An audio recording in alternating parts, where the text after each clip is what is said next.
Today we are going to review some foundational topics in statistics. These are probably things that you've heard of before, but because they are so important, we need to talk about them together. You need to hear them in my voice, you need to learn my symbols and hear my definitions. We need to get on the same page. But these topics are also important because they're the building blocks of everything that we're going to do after this. So instead of just memorizing some formulas and understanding some things, you need to have a really in-depth understanding of what these concepts mean. So that's why we're going to cover them even though it's review. So today we're going to be talking about two different measures of a distribution. We're going to be talking about population distributions. Later on in this semester, we'll switch from populations to samples. So when I'm talking about a distribution, I'm talking about all the possible scores that might come from a population. And you might see that they take on some distribution like this. And what this is a frequency distribution. So on the y-axis is the frequency or the number of people that have each X score. So when it comes to population distributions, they can get really large. Think about the population of UGA students.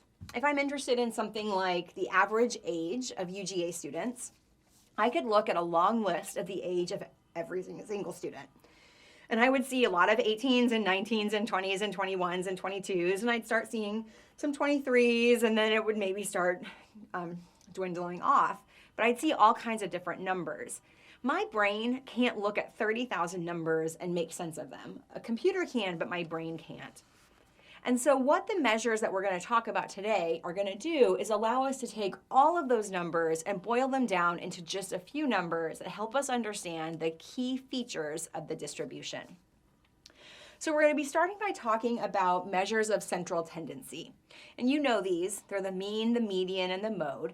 They're the things we talk about when we talk about the average of a distribution. So of the three measures of central tendency, the simplest one to talk about is the mode. And the mode is actually on every distribution, no matter what it looks like. The mode is going to be the most common or most frequent score. So it's always going to be the peak of the distribution that you're talking about. The population mean of a distribution is I'm going to use this symbol, the symbol mu, to represent the population mean. And the way we're going to calculate the population mean is by taking the sum of all of the X scores and dividing that by N, or the total number of cases in our population, or in our UGA student age example, the total number of UGA students. So this is the population mean. It uses the symbol mu. This symbol right here is sigma, capital sigma, and it refers to the phrase sum of. So what we're doing is we're taking the sum of all X scores and dividing by N. So the population mean actually ends up being the most democratic measure of the central tendency of a distribution because it takes into account the actual value of every single score. In a lot of ways, it's considered the most representative index. It turns out that every single score can be thought of as how different it is from the mean. And so I'm going to call this unit the deviation score. So this unit right here is called the deviation score, and it simply represents how far away each individual score is from the population mean. A mathematical derivative of the formula for the mean is that the sum of x minus mu is always going to end up being equal to 0. If you really like doing mathematical proofs, you can probably work this one out, but I'm not sure that's actually a good use of your time. So I hope you'll trust me that this is always true in every single population. This is a function of the formula of the mean. The problem with the mean is that it's really, really sensitive to outliers. So say I poll a group of 4 people, and this population, I'm keeping it small so that you can see the math in a small case. Let's say I had a population of 4 people, and the first 4 people who responded to tell me their age. And these are their ages, 19, 20, 20, and 21. If I took the mean of this population, I would end up with a mean of 20.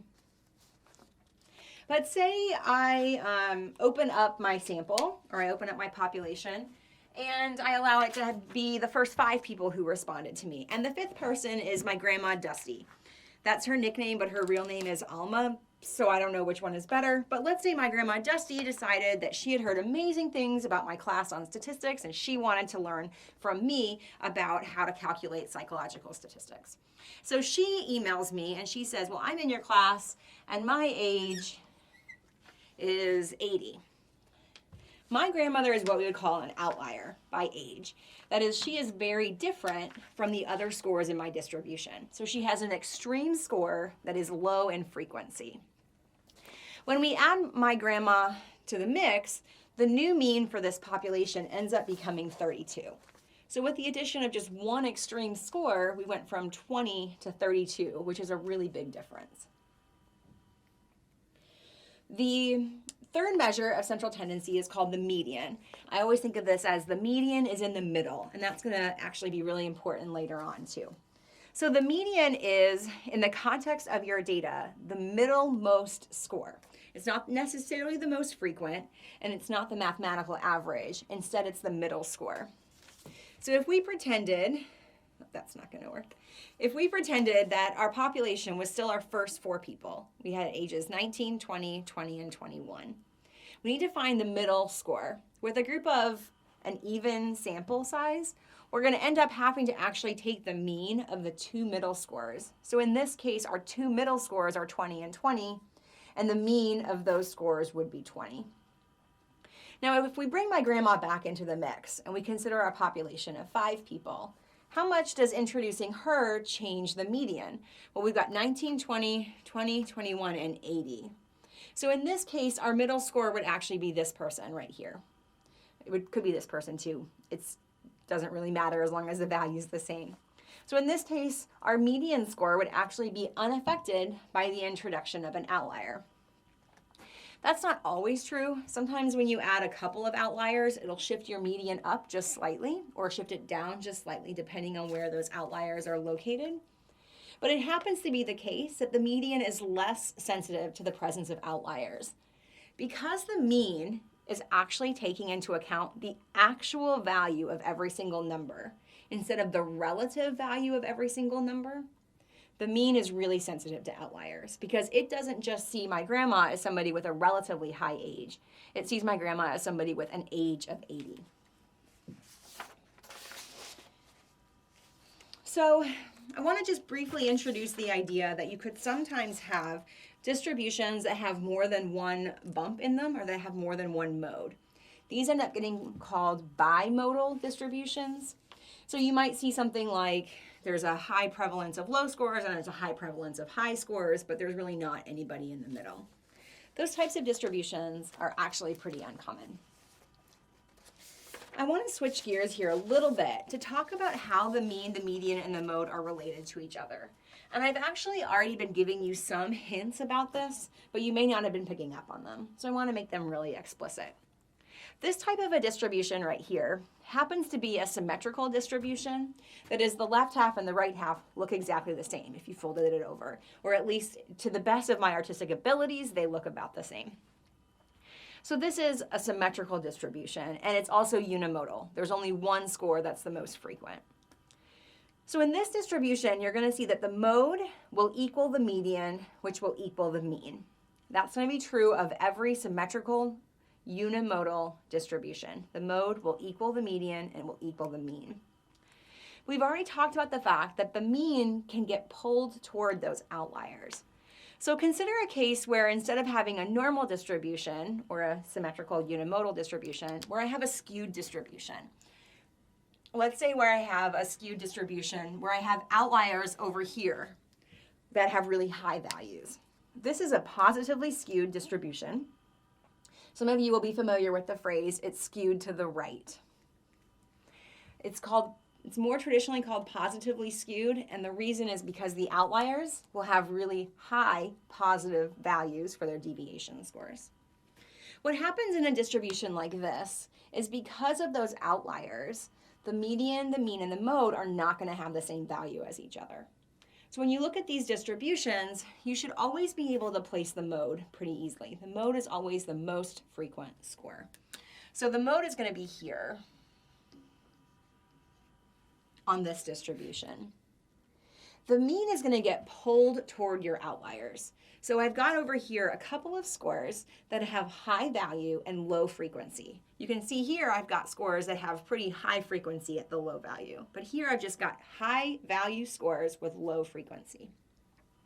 And so these are my outliers. Now it's always the case that the mean is going to get pulled away from the mode toward the outliers because it's taking into account their precise numerical value. So my mean might be somewhere like this. The mean is going to get pulled toward the outliers. Now I already mentioned that I think about the median as the middle score, and that's true for when you need to find the value, but it's also true for where it ends up on a skewed distribution. That is, the median is going to end up somewhere between the mode and the mean. It's in the middle. So in this distribution, the median might be somewhere like this. It's going to be in the middle. I'll try to label it for you. Okay. So I could also have, instead of this positively skewed distribution, I could also have a negatively skewed distribution. And this is going to look just like sort of the mirror image of our positively skewed distribution. And where our outliers are over here, there's a few of them that have really low values. This is skewed to the left, or it's negatively skewed. In this case, our outliers are going to have negative deviation scores. But even on this distribution, you should be able to, using this logic, place your mode, median, and mean. So your mode's going to be the peak, your mean's going to end up somewhere over here, and the median is going to be in the middle. So this is how our mode, median, and mean are related to each other. So which measure of central tendency should you use? Well, if you have a symmetrical unimodal distribution, you could use any of them because they're probably going to take the same value. In these cases, people are usually going to use the mean because the mean feels the most mathematical. It is the most mathematical. And so when possible, people are going to stick with talking about the mean. But sometimes you'll find people having pretty legitimate arguments for using either the mode or the median if they're talking about distributions that are skewed.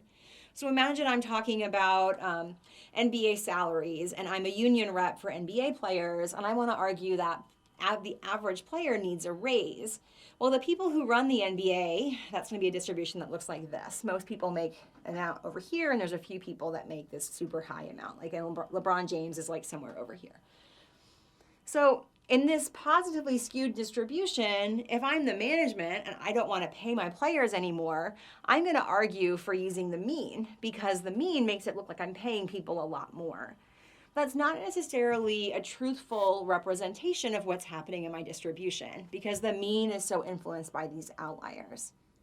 If I'm from the players rep side of things, I might be arguing to use the mode or the median. I might be saying, it's really nice that you pay a few people a crap ton of money, but most of our players are actually making a lot less, and they really need to be paid more.